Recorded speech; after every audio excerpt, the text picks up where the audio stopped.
Я бы, глядя на вас, не сказал бы, что вы кикбоксер, какая-нибудь топ-модель. Если расскажу, вы не поверите. Ну, давайте поверим. Никто не ожидал, наверное, что такая девушка Ида и меня раз-два хуком. Что самое главное основа это был моральный климат. То, что мы это одно целое, мы одна семья. Нет научного, практического, фактического доказательства того, что есть у нас еще несколько жизней. Поэтому я думаю, что именно сейчас нужно взять себя в руки и начать работу над собой. Бывали ли такие случаи, когда искра тренировочная как-то между вами загоралась? Не было такого, или?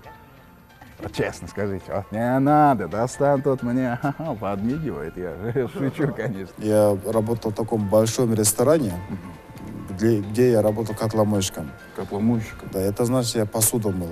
Посуда там большие, да, вот такие там кастрюли. Мы за Кыргызстан